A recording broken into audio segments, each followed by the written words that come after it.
And we have a bit of breaking news. The U.S. has struck Iran in response to the attack on that commercial vessel in the Strait yesterday we told you about earlier. Back with us now is NBC's Courtney Kube and Gabe Gutierrez. So, Courtney, I'll start with you. What do we know about the specifics of this strike by the U.S.?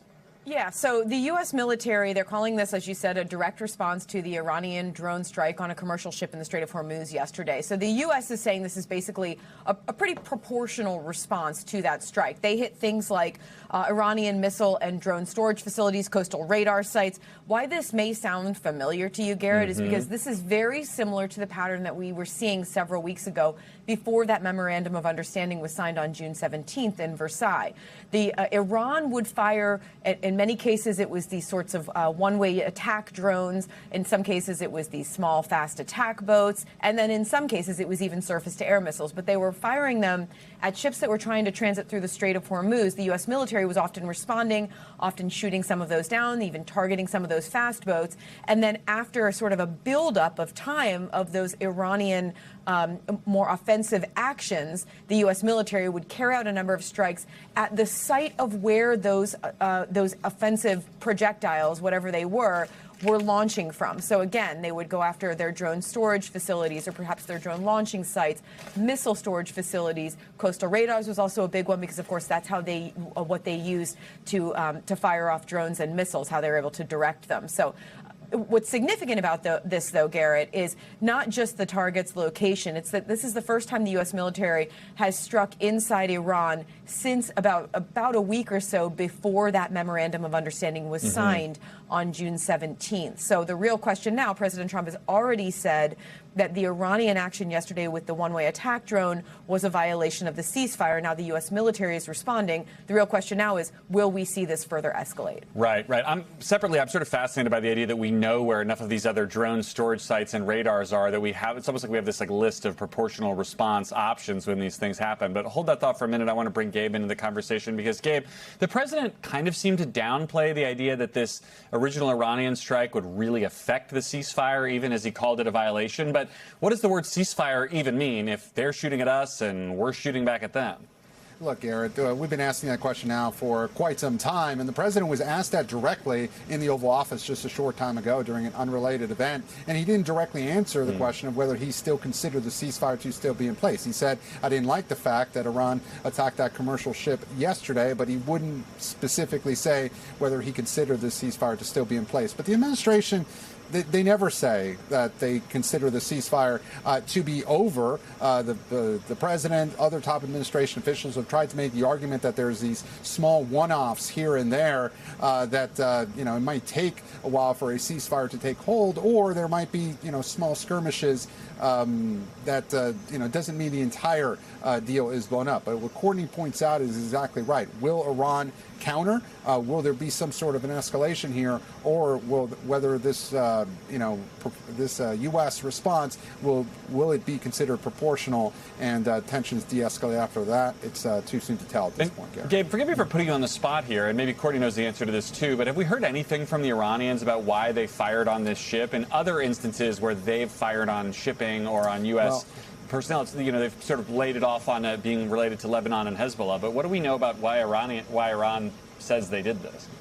Well, Garrett, the Iranians have said, they have not publicly acknowledged this particular incident, but they have said that ships traveling through the Strait must go through a specific route through a coastal area as well. So they haven't really, again, specified why this particular ship was attacked, but they have put parameters on how how the ships are supposed to travel through the Strait. And Courtney, I'll come back to you for a second here. How many assets are sort of still available to the U.S. in the region? Has there been any drawdown since the Memorandum of Understanding? I mean, the blockade as it existed is over, but are all those ships and assets still in place in the region? Bit, but they still have pretty much all the firepower available to them that was there when the ceasefire began. And keep in mind, during that time, both sides have actually been able to sort of refit. So the U.S. has been able to take the missiles that were fired off of ships and restock them. Many of the aircraft that were there, they've had time to rest. They've even brought in an additional carrier air wing, an additional carrier strike group. The Iranians have done the same thing. They've been trying to sort of reset should, in fact, major combat operations restart. Again, and I want to stress this, this appears to be right now a direct response to the Iranian drone strike from yesterday against the commercial ship. The military is describing this as somewhat proportional. At this point, this is not a resumption of major combat operations, right. but what we have to watch for is whether it does escalate into something even bigger. And Gabe, on the political ramifications of this, I mean, how much more complicated does this make the talks around turning the MOU into something more concrete? There's nothing in there about drones, although there is obviously language about the Strait being open for navigation. To the degree that the Vice President, Steve Witkoff, Jared Kushner are still involved, you know, how do you pick back up tomorrow or Monday and keep working with incidents like this popping back up? Well, look, it all really comes down to what the Iranians do here and whether this escalates or not. We are within that 60-day window. We have seen the vice president, now back in the U.S. after those talks that he was overseas several days ago. But certainly this does, pose a challenge given that there's ongoing peace talks, and now there is this, back and forth.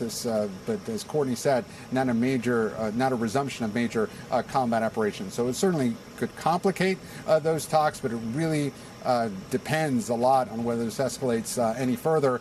There are so many thorny issues that are being discussed right now and during the 60-day window, as you know, Garrett, with regards to Iran's nuclear programs. As we understand that those technical talks are still underway and they will continue for quite some time. And, many experts anticipate the 60-day window to be extended because it likely will take longer in order to agree on some of the specifics of this. But the administration, they've sought to downplay these types of, one-off back and forth strikes before. Again, we'll have to wait and see how Iran responds to these latest U.S. strikes. There. Well, and I'll just note the resumption of a pattern here with CENTCOM confirming the strikes after the markets have closed on a Friday. And we were talking about the idea of bringing down oil and gas prices earlier. This is the kind of thing that could roil those markets if they were open. So we'll see what the status of all this is come Monday morning when things resume. Courtney and Gabe, thank you for being on top of the breaking news for us. We'll come back to you if there's more. We thank you for watching, and remember, stay updated on breaking news and top stories on the NBC News app or watch live on our YouTube channel.